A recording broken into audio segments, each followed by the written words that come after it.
Most of us still remember a teacher or two from high school, someone who stood out from the pack and made the day a bit more tolerable. For dozens of students at IPS's Manual High, that certain someone is choir director Spencer Lloyd. This is what I love. This is what I want to do. I tell my students that there's no place I'd rather be. The 26-year-old didn't go to IPS, and he isn't from Indianapolis. But when he graduated from Indiana Wesleyan and started first at John Marshall and then moved to Manual, he welcomed the opportunity, but knew he would have his work cut out for him. Manual High was an inner-city school with its share of problems, and there hadn't been a solid choir here in more than 20 years. I just started recruiting. During my prep, I would just go knock on classroom doors. 12 students quickly became 40 and then became close to 70. Many will tell you not only has Mr. Lloyd made choir cool, he's kept them out of trouble, broadened their horizons, and given them something to believe in. All he's worried about is how you present yourself. Like, if you're not a good singer, he doesn't care just as long as you try your hardest. He's one of the most dedicated teachers here. Like, he came here starting with nothing. What he got in return was a choir that is now selling out shows and can compete with the very best. A group of students who won't likely forget Mr. Lloyd and who will forever be remembered by their young teacher with a very big dream. You realize that they're just high schoolers. They're the same.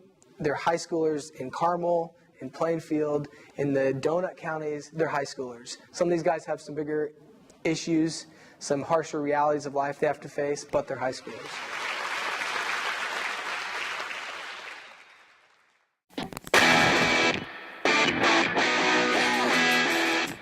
A tattoo may not be forever, but it's a pretty permanent way to show your school spirit.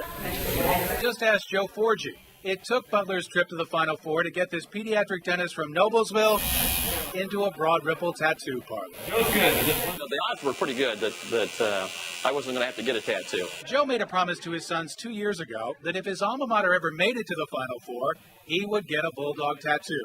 Joe played basketball for Butler in 1967. He knows his team is good, but he still never thought he'd end up here. You know, I've been watching Butler basketball for about 45 years. And know they're pretty good, but also understand that was a good risk to take because the possibility to get in the Final Four for any team is very difficult. So with his sons, friends, and even some of his dental colleagues looking on, Joe kept his word, getting a full-size bulldog right there on his upper arm. We gave him the opportunity to not do it, but he's a man of his words, and he went through with it. Butler's run for a national championship has been one of the most unlikely stories of the tournament. Almost as unlikely as a 60-something-year-old dentist getting a tattoo. Pediatric dentist. How funny is it? Yeah, it's pretty funny. I mean, he's been telling everyone, all of his friends. He got phone calls from a college buddy the other day when they were in line for the Final Four tickets. He called Joe out of the blue and said, "Hey, I heard you're getting a tattoo now." This is surely going to help make us get over the hump against Michigan State tomorrow night. And I'll wear it proudly for the final game, all right? The one thing that the criminals hate most is when you take their stuff, and even more so, they hate it, but when we turn it into our stuff, they hate it even worse. Larry Broder knows what he's talking about. After all, he's Marion County's chief narcotics prosecutor, which makes the battle between Broder and his boss, Marion County prosecutor Carl Brizzi, all the more stunning. Nobody trusts the system, and then when people who are involved in the system start doing this kind of thing, nobody believes in it anymore. In February of 2008, IMPD narcotics detectives busted bodybuilder Joseph Mobarecki. A search of Mobarecki's house turned up thousands of hits of steroids and Xanax, 5 pounds of marijuana, lots of money, and guns and records, according to this investigator's memo obtained by Fox 59 News. Detectives thought they had a good chance to force Mobarecki to talk and give up the names of his customers, some of them well known, and even one identified as a high school coach, because not only was Mobarecki facing 10 years in prison, he was about to lose all his cash to forfeiture, which is typical in a drug case, until his attorney, Paul Page, stepped in.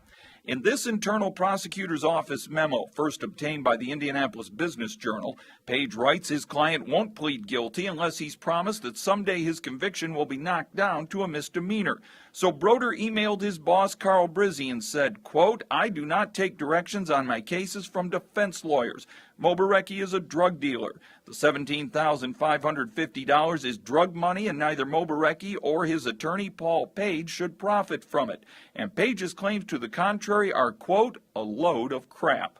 And Broder tells Page he won't agree to a deal unless Brizzi or his chief trial deputy, David Weiser, tell him otherwise.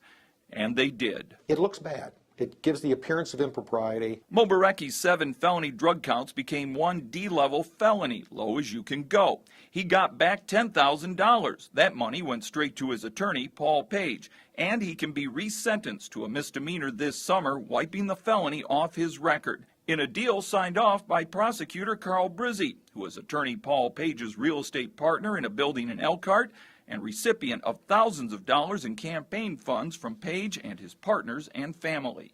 $100 here, $100 there, doesn't matter. We're talking about thousands and thousands of dollars. You know, we're supposed to be a government of laws, not people. And when the chief prosecuting officer is involved in these things, you've got major questions.